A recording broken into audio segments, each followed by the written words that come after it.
सभी का स्वागत है हमारे इस YouTube चैनल में। साथियों, आज हम बायोलॉजी का पूरे जो रिवीजन करेंगे। साथियों, आपको लग रहा होगा कि वीडियोज बैक टू बैक आ रहे हैं। साथियों, बस आपका मैं थोड़ी सी हेल्प करना चाहता हूं, इसलिए वीडियोज बैक टू बैक आना रहा है, क्योंकि आपके एग्ज़ाम्स में बहुत कम समय है। तो आज हम पूरे बायोलॉजी के विषय वस्तु को रिवीजन करेंगे। ठीक है, इससे पहले जो आप लोगों का प्यार है मेरे प्रति, मैं आपको शो करना चाहता हूँ। मैं ये नहीं दिखाना चाहता हूँ कि मैं बहुत बड़ा आदमी हूँ, चाहे जो भी। मैं बहुत तुच्छ आदमी हूँ, आपके सपोर्ट के बिना मैं जीरो हूँ साथियों। ठीक है, इसमें लेकिन मैं जो पढ़ा रहा हूँ उसमें से कुछ आ रहे हैं, तो इससे मैं बहुत खुश हूँ कि मेरा पढ़ाया हुआ एग्ज़ाम्स में पूछे जा रहे हैं, तो मैं बहुत खुश हूँ इससे। ये तराना ब्लॉग्स लिखते हैं, sir really 10 videos directly come from your video. इतने कम समय में इतना अच्छा कंटेंट देने के लिए थैंक्स यू, लव यू भाई, आपको भी। और मैं बहुत आज बहुत खुश हूँ कि मेरे जो पढ़ाए हुए वीडियोस थे एसएससी सीजीएल में क्वेश्चन पूछे जा रहे हैं। बहुत बहुत अच्छा लगा भाई, thank you, thanks a lot. ऐसे ही यहाँ पे एक और भाई लिखते हैं फनी वाला, सर आपका वीडियो से एसएससी मेंस में 10 सवाल आए, थैंक यू, लव यू भाई। बहुत बहुत अच्छा लगा आप सभी का कमेंट्स पढ़ के कि मेरे जो पढ़ाए हुए से क्वेश्चंस आ रहे हैं साथियों, बहुत अच्छा लग रहा है। ठीक है, और आपका ऐसे ही सपोर्ट बना रहा तो हम एक दिन ज़रूर रॉक करेंगे, सबको हम लोग पीछे छोड़ेंगे। और ठीक है, तो हम स्टार्ट करते हैं बायोलॉजी का सेशन। वीडियोस को आप अंत तक देखिएगा, थैंक यू। तो बायोलॉजी में हम पहले पढ़ लेते हैं diseases cause by protozoa. Protozoa से जो रोग होते हैं उसके बारे में। ट्रिक इसका है, पापा काम पे सोते हैं। पापा से हो गया पायरिया, का से हो गया काला जार, म से हो गया मलेरिया, पे से हो गया पेचिस, सोते से हो गया सोने की बीमारी। ठीक है, नेक्स्ट। अब आइए देख लेते हैं आविष्कार और आविष्कारक। जैसे कि विटामिन का आविष्कार फंक ने किया, विटामिन ए का मैकुलन ने, विटामिन बी का भी मैकुलन, विटामिन सी का खोजकर्ता होलकट हैं, विटामिन डी का हॉपकिंस हैं, स्ट्राइटोमाइसिन का बोशमैन डिस्कोवरर हैं, होम्योपैथिक का हैनीमैन ने आविष्कार किया, क्लोरोफॉर्म का हैरिसन और सिप्सन ने क्लोरोफॉर्म का आविष्कार किया, गर्भ निरोधक गोलियां का पिनकस ने इसका। आइए विषाणु से होने वाले जो रोग हैं उसके देख लेते हैं। तो इसका ट्रिक है, RBMT एंड IBPS बैंकिंग का जो एग्ज़ाम होता है कि CD वायरस की दुकान पर मिलती है। ठीक है, तो R से हो गया रेबिज, P से हो गया पीलिया, M से हो गया मीजल्स, T से हो गया ट्रेकोमा, N से हो गया एड्स, I से हो गया इन्फ्लू, B से हो गया बर्ड फ्लू, P से हो गया पोलियो, S से हो गया स्वाइन फ्लू, सी से हो गया चेचक, डी से हो गया डेंगू के बुखार। ठीक है, ये सारे जो होते हैं आपके किससे, विषाणु से होते हैं ये सारे रोग। अब आइए डिजीजेज कॉज बाय जीवाणु बैक्टीरिया से होने वाले जो रोग हैं उसके देख लेते हैं।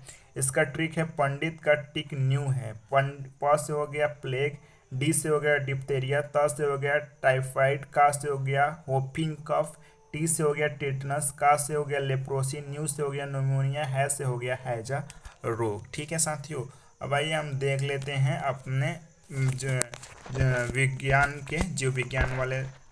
जीवों के अध्ययन को हम जीव विज्ञान कहते हैं। जीवों के अध्ययन को जीव विज्ञान शब्द का प्रयोग लेमार्क और ट्रेवसन ने किया 1801 में। ठीक है, जीव विज्ञान की प्रमुख शाखाएं देख लेते हैं। एपीकल्चर मधुमक्खी पालन से संबंधित है। रेशम कीट पालन से संबंधित सेरीकल्चर है। मत्स्य पालन पीसीकल्चर मत्स्य पालन से। कवकों के अध्ययन को हम माइकोलॉजी कहते हैं। शैवालों के अध्ययन को फाइकोलॉजी कहते हैं। पुष्पों के अध्ययन को एंथोलॉजी कहते हैं, पुष्पों के अध्ययन को। फलों के अध्ययन को पोमोलॉजी कहते हैं। ठीक है, पक्षियों के अध्ययन को हम नियोलॉजी कहते हैं। ऑर्निथोलॉजी होगा, सॉरी। पक्षियों के अध्ययन को हम ऑर्निथोलॉजी कहते हैं। साथियों, एक एक सवाल का संबंध आपके शादी से भी हो सकता है, क्योंकि भाई नौकरी मिलेगी ना फिर आपको छोकरी मिलेगी, नहीं तो वो भी मना कर देगी, टाटा बाय बाय, मैं नहीं आ रही तेरे पास। तो आप पढ़ते जाइए। ठीक है, कीटों के अध्ययन को हम एंटोमोलॉजी कहते हैं। वृक्षों और झाड़ियों के अध्ययन को हम डेंड्रोलॉजी कहते हैं। ठीक है, सर्पों के अध्ययन को हम ऑनकोलॉजी कहते हैं। ऑफकोलॉजी सर्पों के अध्ययन को। अरस्तु को जीव विज्ञान का जनक कहा गया है। अरस्तु को फादर ऑफ जूलॉजी अरस्तु हैं। लिनियस अपनी पुस्तक सिस्टीमा नेचुरी में जीवधारियों को दो भागों में बांटा है, पादप जगत और जीव जगत। ठीक, किसने बांटा है? लीनियस ने। ठीक है, लीनियस ने को आधुनिक वर्गीकरण का पिता कहा जाता है, father of modern taxonomy Linnaeus को कहा जाता है। विटेकर ने जीव जगत को 5 वर्गों में बांटा है, विटेकर महोदय ने। मोनेरा, मोनेरा किसे कहते हैं? मोनेरा, इसमें सारे प्रोकैरियोटिक जीवाणु होते हैं, जैसे कि साइनोबैक्टीरिया, बैक्टीरिया जो भी आते हैं ये मोनेरा में आते हैं। ठीक है, पादप, पादप किसे कहते हैं? बहुकोषीय जीव होते हैं पादप। शैवाल, मॉस, पुष्पीय पौधा, ये पादप में सारे आते हैं। कवक यूकैरियोटिक होते हैं, इसकी कोशिका काइटिन की बनी होती है। कवक की कोशिका किसकी बनी हुई होती है? काइटिन की बनी हुई होती है। नेक्स्ट है जंतु, इनमें सभी बहुकोषीय जीव होते हैं जंतु जगत में, जैसे कि हाइड्रा हो गया, मछली हो गया, सरीसृप हो गया, ये जंतु जगत में आते हैं। वर्गीकरण का पिता, फादर ऑफ टैक्सोनॉमी, लिनियस को कहा जाता है फादर ऑफ टैक्सोनॉमी। आइए कुछ वैज्ञानिक नाम देख लेते हैं, जैसे कि मनुष्य का होमोसेपियंस, मेढक का राना टिग्रीना, बिल्ली का कैनियस फैमिलिस, काऊ का बोस इंडिगस, काऊ का रासायनिक नाम है। मक्खी का मस्कस, मक्खी का क्या नाम रासायनिक नाम है? मस्का डोमेस्टिका। आम का मैग्नीफेरा इंडिका, आम का रासायनिक नाम है। ठीक है, नेक्स्ट, धान का रासायनिक नाम ओरिजा सतीवा धान का है। गेहूं का ट्रिटिकम एस्टिवम, मटर का पिस्कम सैटिवम मटर का है।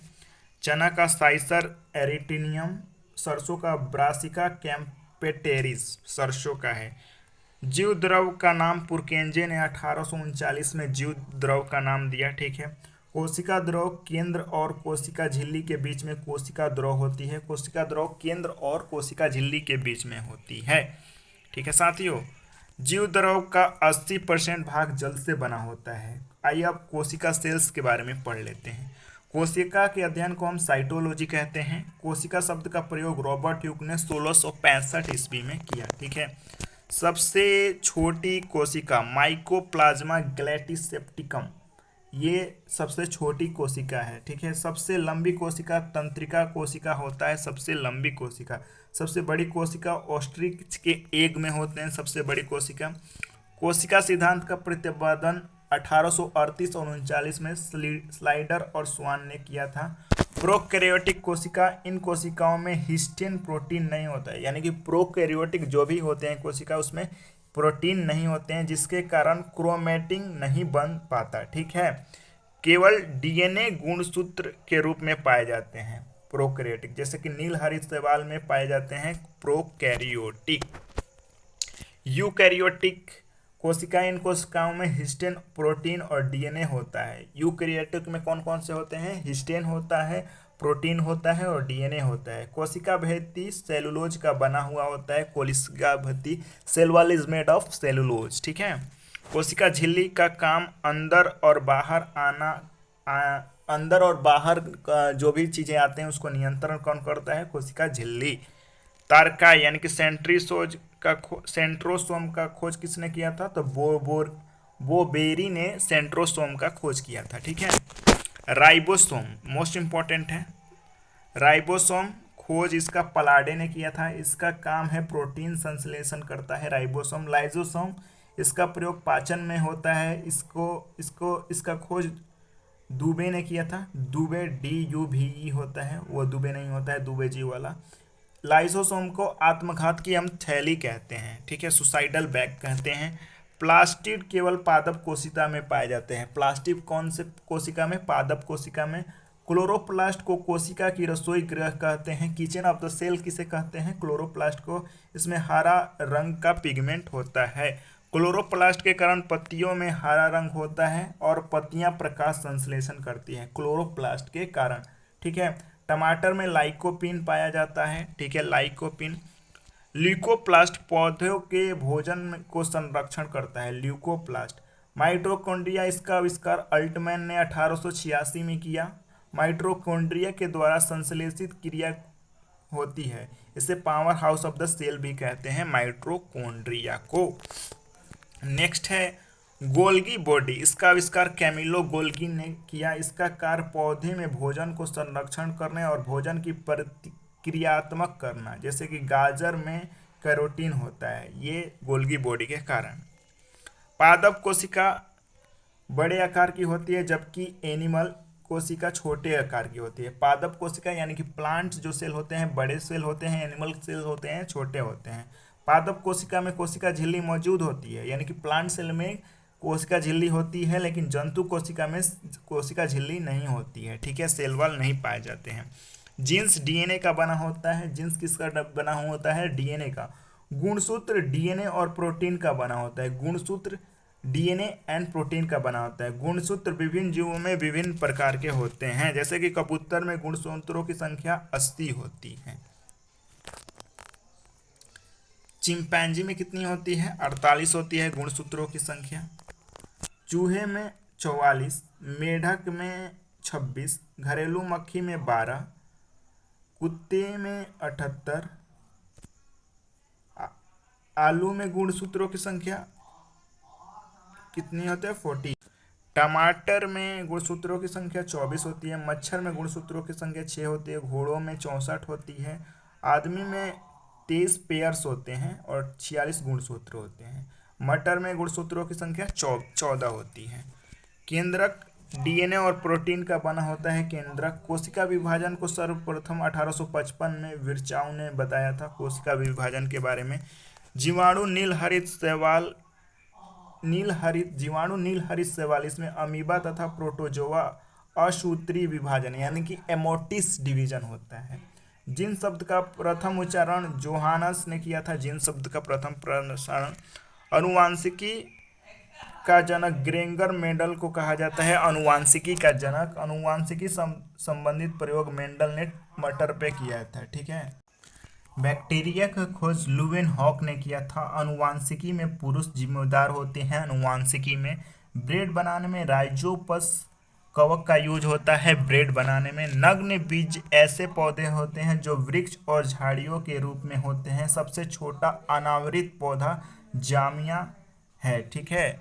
नेक्स्ट है सेव का उत्पादन खाने योग्य होता है, ठीक है। जाइलम का काम जल और खनिज लवणों का संवहन करता है। जाइलम यानी कि मिनरल्स और वाटर जाइलम का पौधे में पहुंचाता है। फोम का काम भोजन, पौधे में भोजन का संरक्षण करता है, फोम, ठीक है। नेक्स्ट है प्रकाश संश्लेषण की दर लाल रंग में सबसे अधिक और बैंगनी रंग में सबसे कम होता है।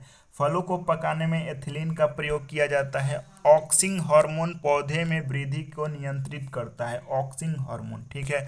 प्रकाश संश्लेषण के लिए आवश्यक है कार्बन डाइऑक्साइड, पानी, क्लोरोफिल और सूर्य का प्रकाश, ठीक है। सबसे बड़ा फूल रेफलेसिया है, सबसे बड़ा फूल। सबसे छोटा गुणसूत्र शैवाल में पाए जाते हैं और सबसे लंबे गुणसूत्र ट्रिलियम में पाए जाते हैं, ठीक है। पारिस्थितिकी शब्द का प्रयोग टांसले ने किया था, यानी कि इकोसिस्टम जो शब्द दिया था वो किसने दिया था? टांसले ने, ठीक है। वायु प्रदूषण में carbon monoxide, sulphur dioxide, hydrogen sulphide, hydrogen chloride, nitrogen oxide, ammonia प्रयुक्त होते हैं, ठीक है। लाइक्वेन का प्रयोग हम प्रदूषण के जांच में करते हैं। प्रोटोजोआ, इसका शरीर केवल एक कोषीय होता है। इसमें जीव द्रव में एक या एक से अधिक केंद्रक पाए जाते हैं प्रोटोजोआ में। पीसेज, ये जलीय जीव होते हैं। इनमें 2 कोष्ठक होते हैं, यानी कि हार्ट चेम्बर 2 होते हैं, ठीक है। मेढक, इसमें मेढक में हृदय के कोष्ठक कितने होते हैं? 3 होते हैं। कभी कभी ये क्वेश्चन पूछे जाते हैं। स्तनधारी में 4 हृदय कोष्ठक होते हैं, यानी कि मेमल्स में 4 हार्ट चेम्बर्स होते हैं। मांसपेशियों को हड्डी से जोड़ने वाले को हम टेंडन्स कहते हैं, जो मांसपेशियों को हड्डी से जोड़ता है। हड्डी को मांसपेशियों से कौन जोड़ता है? उसे हम लिगामेंट कहते हैं, ठीक है। नेक्स्ट, सबसे बड़ा मांसपेशी स्टेपिडस है, ठीक है। अब आइए मानव रक्त के बारे में देख लेते हैं। मानव शरीर के वजन के 7 से 8%, यानी कि 7 से 8% भाग क्या होता है? ब्लड होता है, ठीक है। मानव रक्त का पीएच मान 7.4 होता है। स्वस्थ मानव में 5 से 6 लीटर खून रहता है। प्लाज्मा का कार्य भोजन को पचाने और एक जगह से दूसरे जगह भोजन को ले जाने के होता है। आरबीसी का निर्माण अस्थि मज्जा यानी कि बोन मैरो में होता है। ऊंट और लंबा नामक स्तनधारी में आरबीसी केंद्रक में पाए जाते हैं। ठीक है, आरबीसी का जीवन काल 20 से 120 दिन का होता है। ठीक है, आरबीसी का जीवन काल। आरबीसी का कब्रगाह किसे कहते हैं? प्लीहा को कहते हैं। आरबीसी का मुख्य कार्य शरीर के हर अंग में ऑक्सीजन को पहुंचाना है। रक्त कणिका यानी कि डब्ल्यूबीसी, इसका निर्माण अस्थि मज्जा में होता है और कभी कभी यकृत में भी इसका निर्माण हो जाता है। डब्ल्यूबीसी यानी कि व्हाइट ब्लड सेल्स का जो जीवन काल होता है 2 से 4 दिन होता है। रक्त रक्त यानी कि ब्लड प्लेटलेट्स में केंद्रक नहीं होता है, ब्लड प्लेट में केंद्रक नहीं होता है। इसका निर्माण अस्थि मज्जा में होता है। इसका जीवन काल 3 से 5 दिन होता है। ठीक है, इसकी कब्रगाह प्लीहा में होती है। डेंगू बुखार में प्लेटलेट्स की कमी हो जाती है। ठीक है, तो ये क्वेश्चन बीपीएससी में भी पूछा गया था। रक्त का कार्य शरीर के ताप को नियंत्रण करता है। रक्त समूह यानी कि ब्लड ग्रुप का खोज लैंड स्टीनर ने 1900 में किया था। ठीक है, अब ये नेक्स्ट सर्व रक्त समूह ओ को हम सर्वदाता कहते हैं, यूनिवर्सल डोनर कहते हैं, और एबी को सर्वग्राही कहते हैं यानी कि यूनिवर्सल एक्सेप्टर बोलते हैं। मनुष्य की भोजन का पाचन छोटी आंत में होती है। मनुष्य में भोजन की पाचन ट्रिप्सिन एवं प्रोटीन एवं पॉलीपेप्टाइड तथा एमिनो अम्ल में ट्रिप्सिन ट्रिप्सिन जो होता है ये प्रोटीन और पॉलीपेप्टाइड को अमीनो अम्ल में बदल देता है। माइलेज स्टार्च को शुगर में बदल देता है। माइलेज लाइपेज यह फैटी एसिड को ग्लिसरीन तथा फैटी एसिड में बदल देता है। ठीक है, माल्टेज ग्लूकोज में परिवर्तित कर देता है माल्टोज को। माल्टेज का क्या काम है? ग्लूकोज को माल्टोज में बदल देता है। सुक्रोज को ग्लूकोज में फ्रैक्टोज बदल देता है। फ्रैक्टोज के क्या काम है? ये सुक्रोज को ग्लूकोज में बदल देता है। शरीर की सबसे बड़ी ग्रंथि यकृत होती है। इंसुलिन की खोज बैटिंग और बेस्ट ने 1921 में किया। मधुमेह नामक रोग इंसुलिन की अधिकता से हो जाती है। ठीक है, मनुष्य के हृदय से शरीर की ओर रक्त ले जाने वाली रक्त वाहिनी धमनी कहते हैं। ठीक है, रक्त दाब मापने के लिए हम स्फिग्नोमीटर का यूज करते हैं। समान मनुष्य का रक्त दाब 120/80 होता है। नेफ्रॉन को किडनी की कार्यात्मक इकाई कहते हैं। जांघ की हड्डी फीमर बोन सबसे बड़ी हड्डी होती है। कान की हड्डी स्टेपेस बोलते हैं, सबसे छोटी हड्डी होती है। वाह ग्रंथि या नलिका युक्त होती है। ठीक है, वाह ग्रंथि या नलिका युक्त होती है, अतः इससे जो नलिका वाहिनी स्रावित होती है। ठीक है, पीयूष ग्रंथि से इसे मास्टर ग्रंथि के रूप में जाना जाता है, पीयूष ग्रंथि को। ठीक है, ग्लूकोज प्लस फ्रैक्टोज ये सुक्रोज बनाता है। ग्लूकोज प्लस ग्लैक्टोज लैक्टोज बनाता है। वैक्सीन चिकन पॉक्स इसका खोज एडवर्ड जेनर ने किया था। पेंसिलिन इसका आविष्कार अलेक्जेंडर फ्लेमिंग ने किया था। ठीक है, तो साथियों ये जो है मैं लगभग आपको पूरे बायोलॉजी का रिवीजन कराने में सफल होगा। साथियों हो सकता है इसमें से अगर 2 से 4 क्वेश्चन भी आ जाए तो मैं अपने आप को ग्रेटफुल समझूंगा। साथियों हो सकता है कुछ त्रुटियां हो गई होंगी, लेकिन साथियों आप समझिए बस ये एफर्ट आपके लिए है, बस आपके लिए है। आपसे आग्रह है कि वीडियोज़ को कृपया लाइक कीजिएगा, शेयर कीजिएगा और चैनल को सब्सक्राइब कर लीजिएगा। Thank you, love you all, जय हिंद। और ध्यान रखिएगा हर क्वेश्चन का संबंध आपके शादी से है। ठीक है, तो अब आप ही तो समझेंगे। ठीक है, बाय।